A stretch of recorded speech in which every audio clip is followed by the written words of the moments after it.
17-year-old Kuhakan has a dream.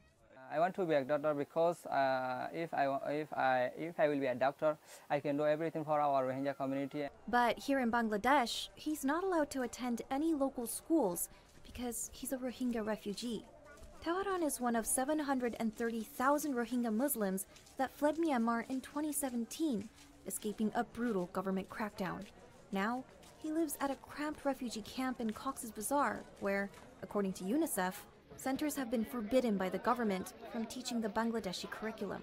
In many countries, governments allow refugees to study in local schools, but Bangladesh hasn't recognized the vast majority of the Rohingya as refugees, which means their legal status is murky. Kuhakan hasn't let that stop him, though. He's been going to classes taught by former Rohingya teachers in a tent, which has been operating without permission. We need to provide college education for them. More than 5,000 students have passed the higher education exam, but they can't continue their study. That is why we decided to set up high school level classes. Others have been quietly attending Bangladeshi schools, which had for years been admitting some of the Rohingya. But in January, the Rohingya students were told to leave after Bangladeshi authorities issued an order to headmasters. When I got kicked out from the school, I cried loudly.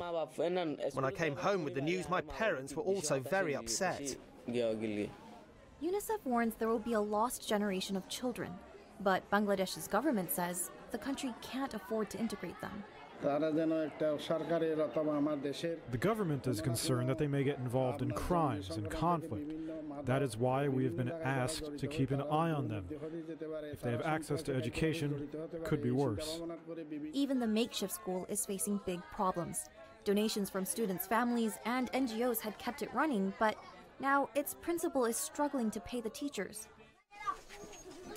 Despite all this, Kuhakan still has hope. He's already a teacher himself and tutors 4 boys in English in the evenings.